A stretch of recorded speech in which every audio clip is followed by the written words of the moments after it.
For those who didn't understand my Spanish, good evening. I'm very glad to be here. Thank you very much for the wonderful introduction. And I will be speaking to you this evening about municipal innovation, which is innovation within municipal organizations. Now, an immediate question is, why does a regional scientist or an economic geographer look at municipal innovation? Well, I began looking at that for two reasons. First of all, a lot of my work has been on innovation within small and medium enterprises.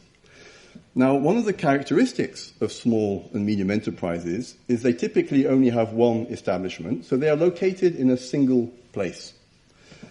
And they're quite small relative to the environment within which they operate.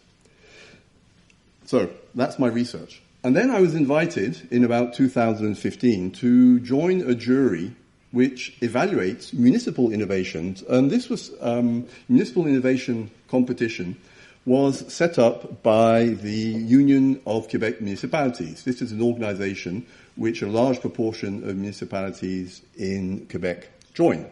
So, on the one hand, I was looking at municipal innovation as a jury member. On the other hand, I was studying small and medium enterprises. So I began to think, well, hang on, to what extent does municipal innovation resemble innovation in the private sector, particularly in small and medium enterprises? Now, why did that question arise? Because municipalities, most municipalities, are very small. In Quebec, there's over 1,000 municipalities, and I think only 30 of them have over 30,000 people, and about 90% of them have fewer than 1,000 or 2,000 people. I don't remember the exact numbers, but most municipalities are tiny. And they're fixed in place, which is very similar to small and medium enterprises, which are also small and operating in one place. Small municipalities, now I do look at big municipalities, but often I look at neighborhoods, arrondissements, or I'm not sure what you call them, barrios within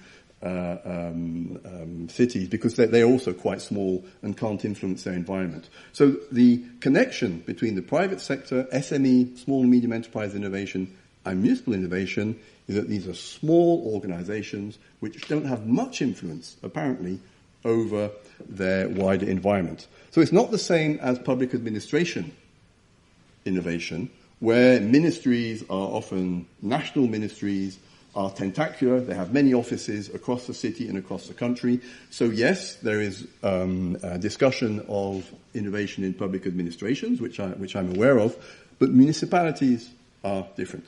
So, when I started speaking to audiences and publishing papers about municipal innovation, oops, am I going the right way? No, there you go. There was some negativity. Why the negativity? Well, look at the headlines here. The province blamed cities for delays in reducing deadlock. Slow and inefficient, the problem with Brussels public institutions. And this was Brussels City, not the European Union. Delays, frustrations, complaints, the problem with urban infrastructure projects, which are often run by municipalities. Even in India, Telangana Municipal Administration Department irked with urban local bodies over slow data updation. There is this idea that municipalities are slow, inefficient, and don't move. So when I start talking about municipal innovation, the first thing I'm faced with is negativity. Now, this negativity is partly from experience. People are aware of municipal blockages, of municipal rules which may stop things happening. But it's also a negativity which is fed by wider ideas.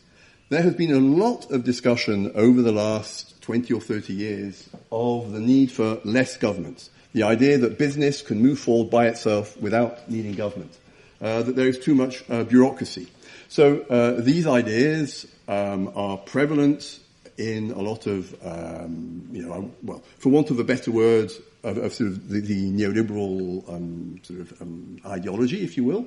But also they come from experience. I work a lot with real estate developers, and many of them are fed up with planning rules, are fed up with municipalities that won't let them get on with building. So you have the negativity about municipalities, which is fed by wider ideas, but this has been changing.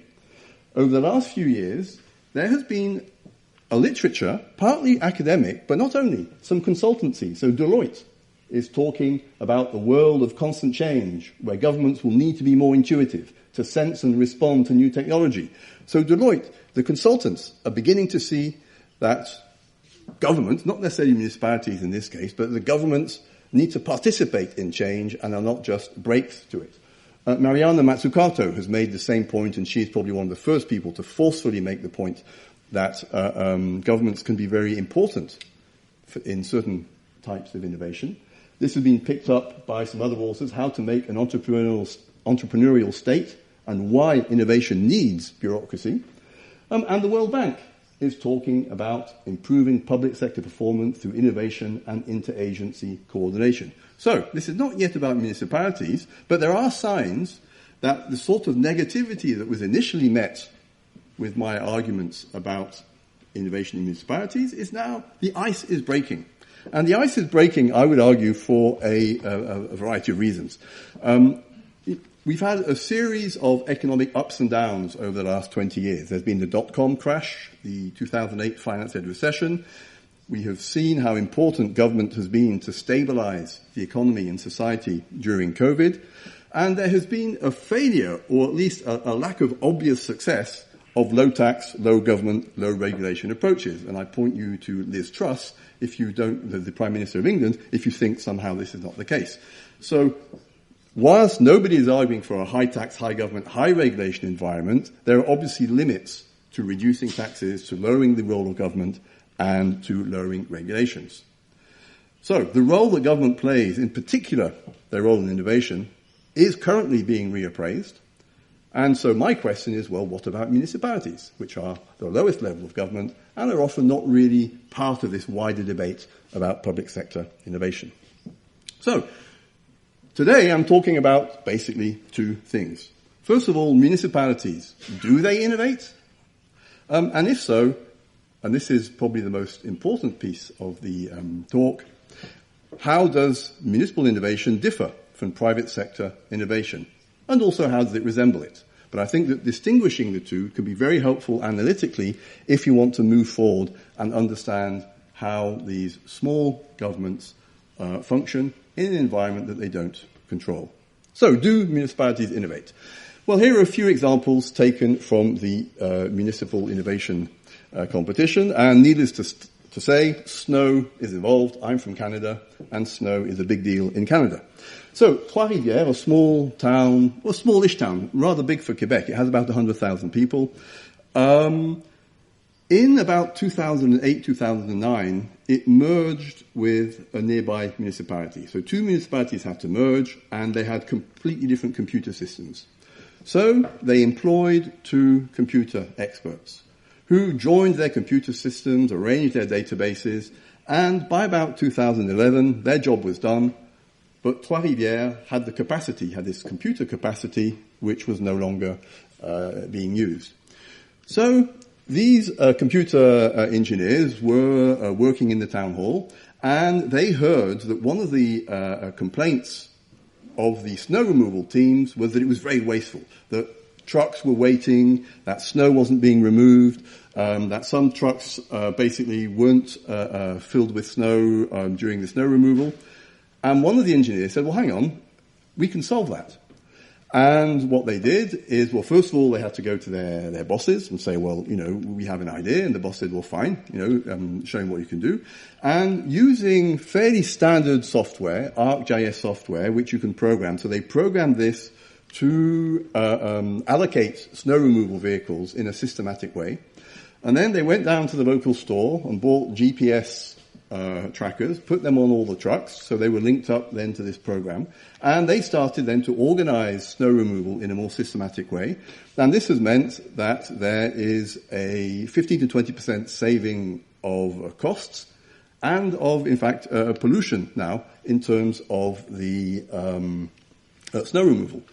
Now, again, this is just one municipality, but imagine if all municipalities then started to adopt this approach. This could be quite significant gains, and at least in Canada, Norway, Sweden, places with snow, this sort of approach is really very important.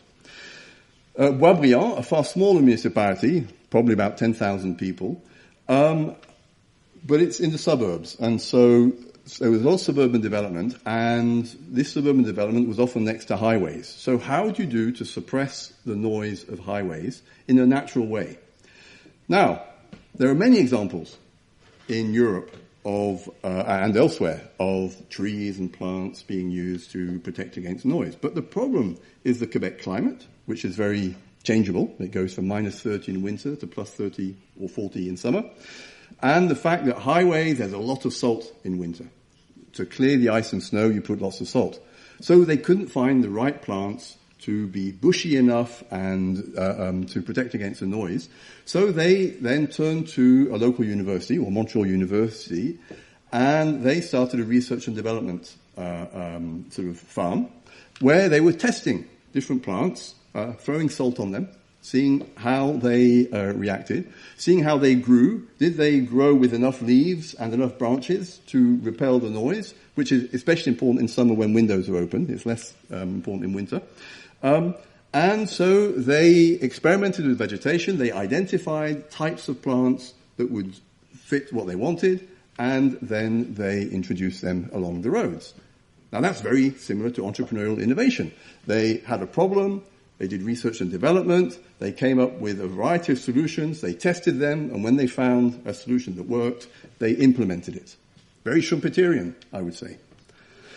Drummondville. We're back to ice again. We can't escape the fact that I'm Canadian. This is something that you may not quite understand. This is a hockey rink, and on it there is what's called a Zamboni. Now, all Canadians know what a Zamboni is. This is what makes the ice nice and flat. It runs up and down the ice with water in it. The water spreads across the ice and then freezes, repairing the ice surface.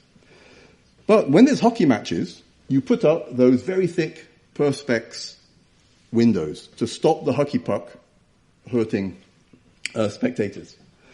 Now, it used to be that they had to do this manually. They had to sort of carry these very heavy and possibly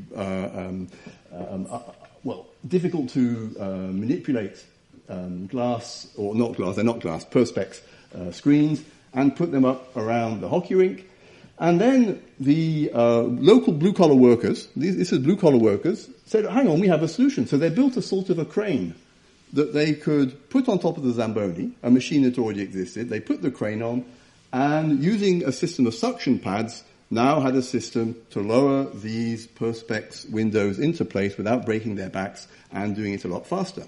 Now, again, this is a small innovation, but SMEs perform small, innovative, or introduce small innovations. SMEs are not necessarily always revolutionizing the world economy, but in order to remain competitive, they have to innovate in many different areas. And if this was an SME, a small company who'd introduced it, they could market it and sell it to municipalities. It so happens that it's the municipality blue-collar workers themselves who invented it.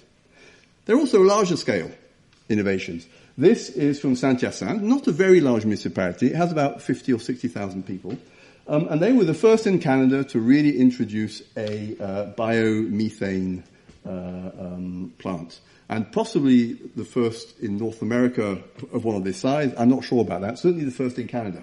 And this too started with the municipal engineer saying we've got to do something because they are surrounded by agricultural municipalities. There's lots of fields in Saint-Hyacinthe. We have all this agricultural waste. What do we do with it? An engineer from the town said, well, hang on. In Europe, they do a lot of biomethanization. So the municipality paid for this engineer to go around Europe, looking at the different technologies, seeing how it was implemented. He came back, started talking with local engineers to find the best solution for Saint-Hyacinthe.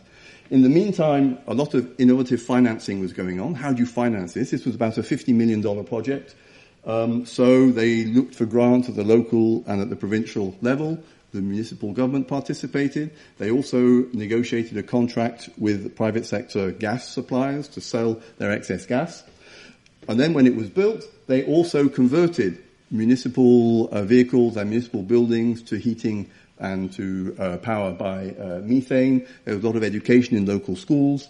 And it now gathers bio-waste from about 24 municipalities around it, a very successful innovation. So this gives you an idea of the sorts of innovations which I'm judging each year, and which convince me that municipalities can innovate. So I may not have convinced you, but this has convinced me, and I have many, many other examples I could have given.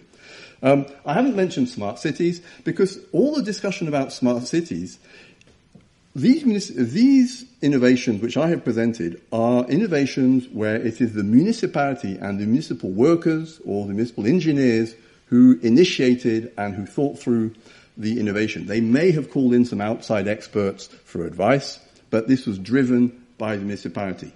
The difference with smart city innovations is that these are driven by IBM, by Cisco, by the companies who are selling the technology. So in my mind, these are not really municipal innovations in the sense that I am talking about it. They do not come from the municipality. The municipality is faced with new technology and is thinking how to use it, which is not quite the same thing as developing things from the inside. And I am really talking about innovations that come from the inside of municipalities, not municipalities learning how to apply new technologies, which is why I haven't mentioned smart cities, although some municipalities do introduce their own, they have their own computer scientists, and they do, or computer engineers, I should say, and they do sometimes introduce some smart city type applications, such as managing car parks and things. So, yes, municipalities innovate. And then just briefly, in what areas they innovate, I've given you some examples, but when you think then about what areas municipalities innovate in, it all really depends on what their competencies are. Now, in the province of Quebec, municipalities deal with road building and maintenance. So in Quebec, there are about 185,000 kilometers of road, 31,000 are provincial, but 92,000 kilometers of roads are municipal roads. They are under the responsibility of the municipalities, and the rest are private roads, usually to access forests and mines. 92,000 kilometers of municipal roads. There's a huge possibility there for municipalities to find new ways to maintain their roads, new ways to pave them, new ways to clear the snow. So road building and maintenance. Libraries. I've spoken to librarians who have introduced new ways to get kids interested in books, new ways of distributing books. There was one librarian I spoke to who was using a new gas station. She said, well, people don't come to libraries, but they go and get gas from their cars. So she approached a local gas station and she said, well, can I actually use your gas station as a place for people to exchange books? Small innovations. Innovations nonetheless. Collection and treatment of waste products. This is a big one. A lot of new thinking is going on about that. Drinking water and treatment of wastewater. Municipal police, different approaches to policing. Firefighting, I'll give you an example later on. City planning, creation and maintenance of parks, traffic management, snow clearing, consultation processes, and so on. When you start to think about what municipalities do in a very practical way, these are examples of things they do. And there's no reason to think that they aren't introducing new ways of doing in these areas. And indeed, I have seen many of these areas. Again, I've been lucky enough to be a jury on these innovation competitions. Okay, so they innovate, but municipalities are not private companies. So once I've got this far, then the question is, well, is it really innovation? In what sense is this innovation? In what sense isn't it? Because all our theorization of innovation is really either big government, university-led, or Schumpeterian. The entrepreneur, risk-taking, gathering finance, and being tested by the market. So, to what extent, and remember we're talking about small and medium enterprises, so I've taken the Schumpeterian model of innovation, and I'm trying to see, well, to what extent can we say that municipalities are Schumpeterian in the way they innovate? Now, there's a problem. There's no profit motive. Yet, Schumpeterian innovation is driven by entrepreneurs who seek a profit. Who is the entrepreneur? Is there an entrepreneur in a municipality? Where is the risk? Schumpeterian innovation requires risk. The municipalities are responsible towards all citizens. They are not trying to, they have a captive market. They're not trying to get people into their market.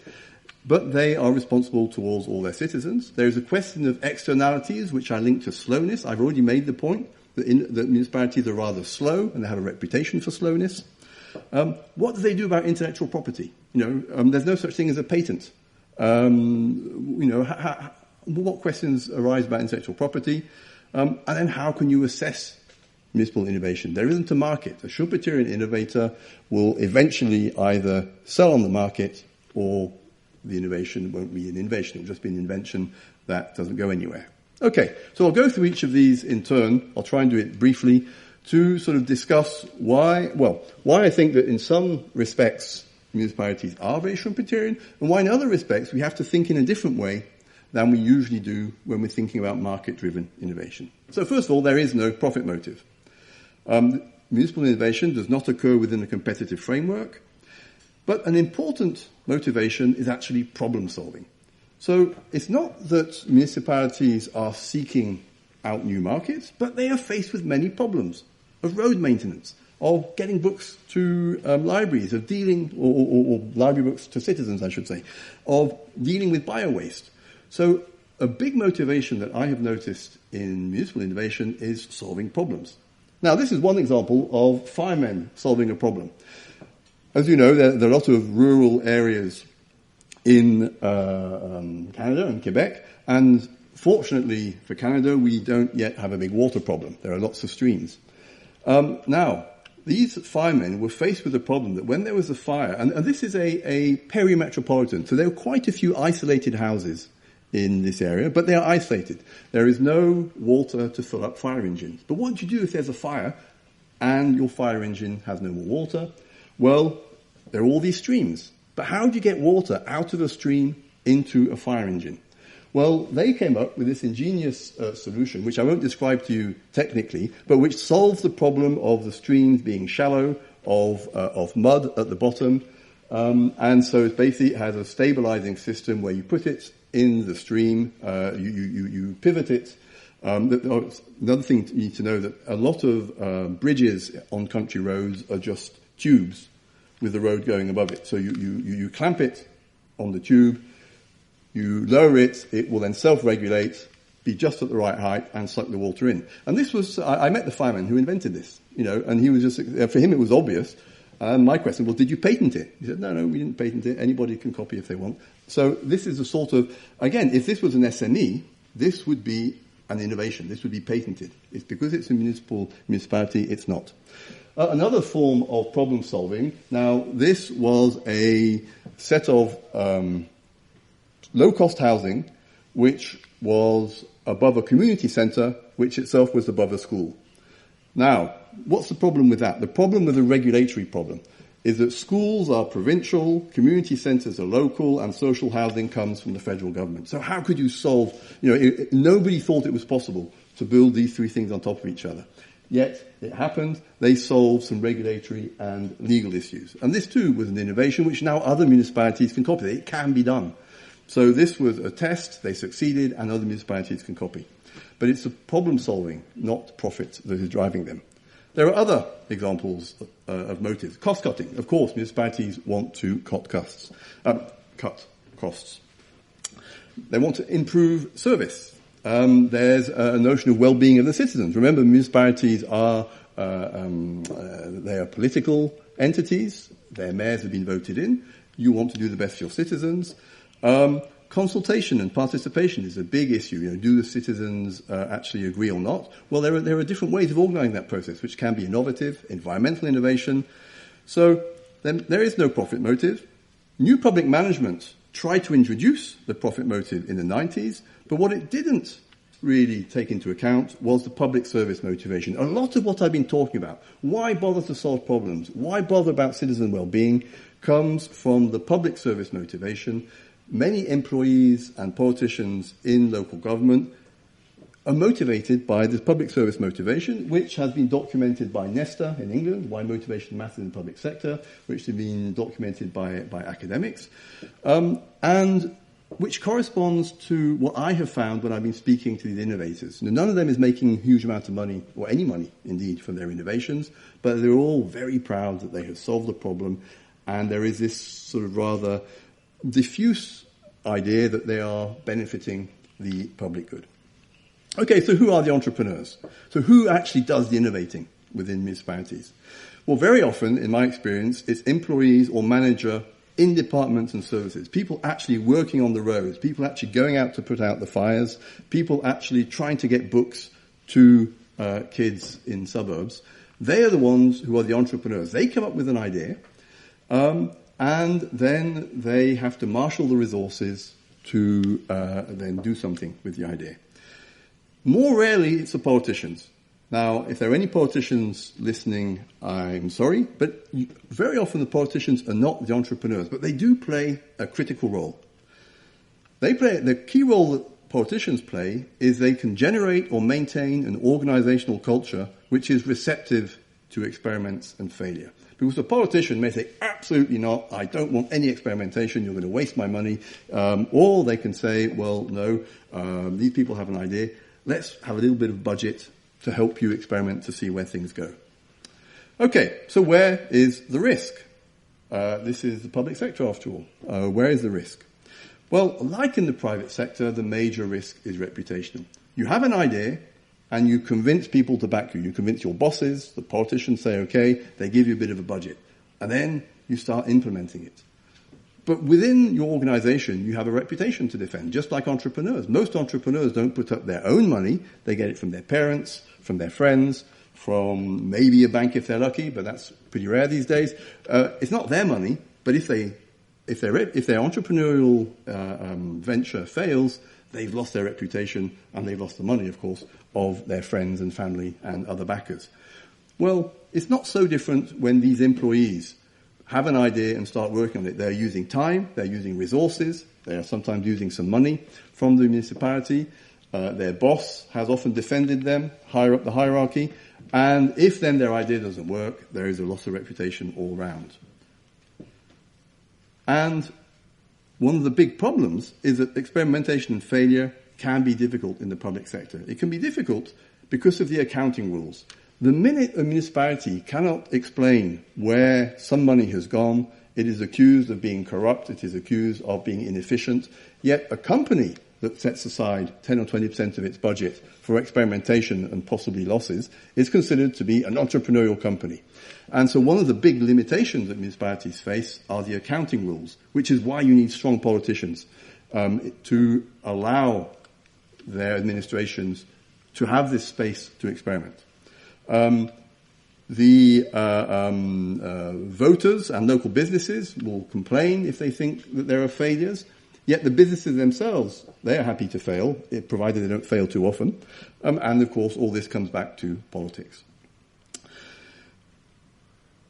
The fourth thing I want to talk about is responsibility towards all residents. An innovative small and medium-sized enterprise is only responsible towards its clients. And even then, its clients can choose. Do they want to buy the innovative product or not?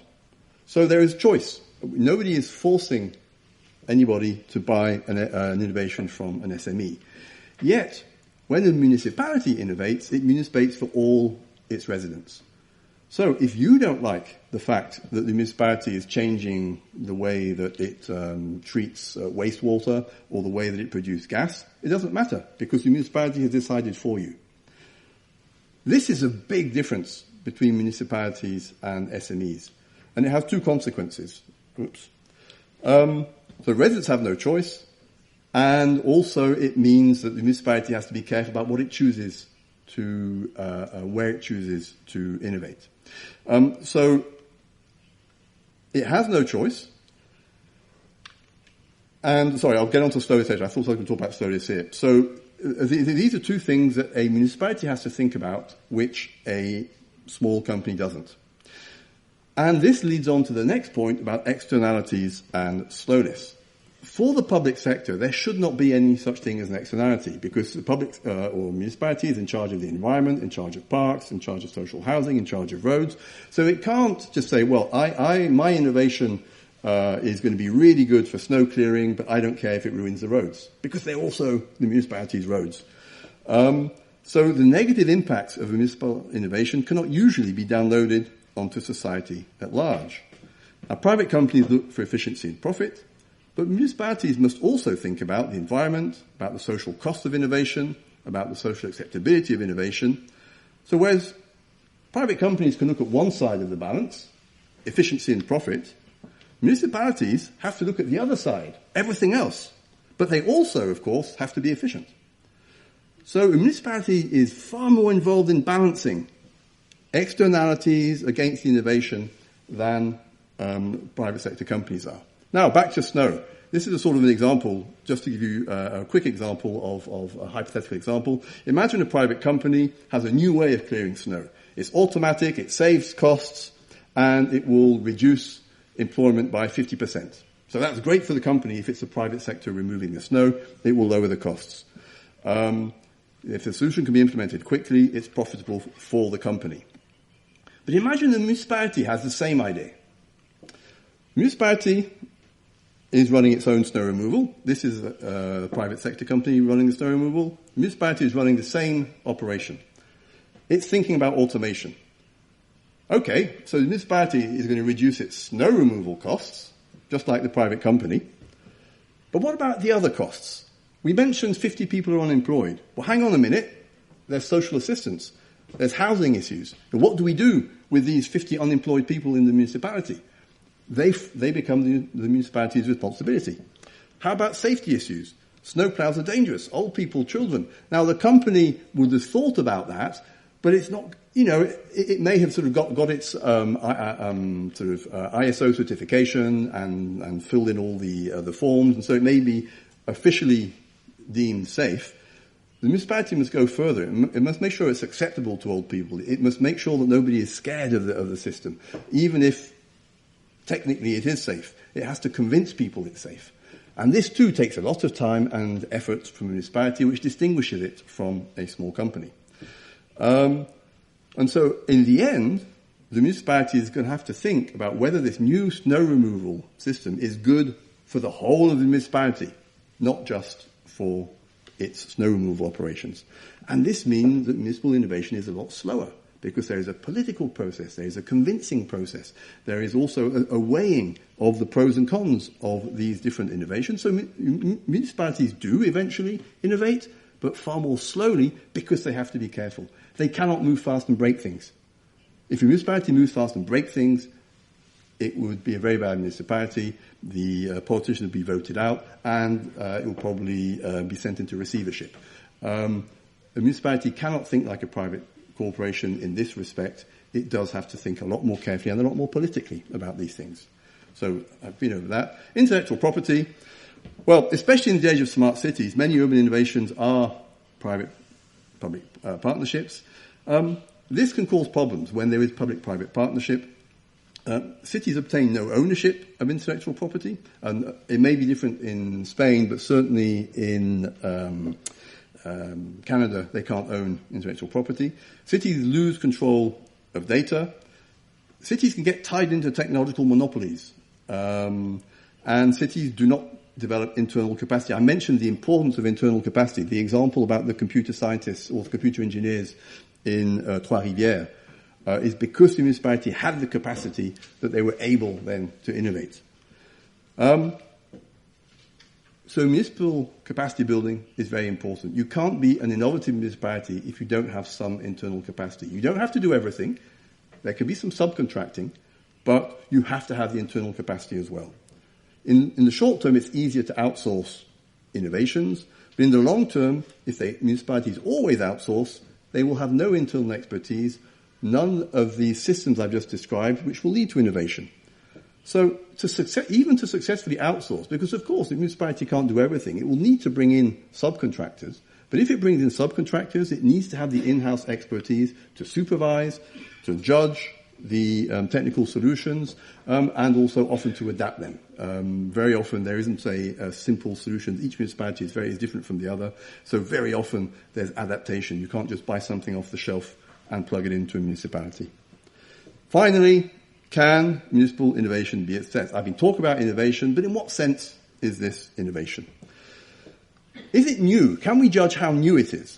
Well, there's no simple way of measuring this. We certainly can't tell if another municipality elsewhere in the world has introduced something similar. So it's almost impossible to work out if a municipality has introduced a world first. We can tell if a municipality is the first in Canada or maybe the first in Quebec. But very often a municipality will just be copying. But a few years ago, not so long ago, innovation was, or copying, or introducing a new technology, introducing a new way of doing, was considered innovation. Because it means that all the systems have to change around it. So the question is, first of all, we cannot assess whether municipal innovation is absolutely new. We can assess whether it's new within a group of municipalities such as the province. But even if it isn't, is that a problem? Municipalities, in the end, their market is their own citizens. They are innovating in order to keep their citizens happy, to make their own processes better. So does it really matter if another municipality has introduced something very similar, if this particular innovation has been through all the hurdles that I've just described and is introduced successfully in the municipality? I would say no, but that would be a minor innovation. But there are far more major innovations where municipalities are the first in their province, the first in their country. It's almost impossible to know if they're the first in the world to do something. There is no patenting system or copyright system. So the key criteria is success. Does the municipality and its citizens think that the innovation is successful? And success can be judged partly in terms of objectives and costs, and partly through deliberation and politics. If really a municipality introduces too many new things and citizens are not happy, they will get voted out. So really, have we met the objectives? Is it cost efficient?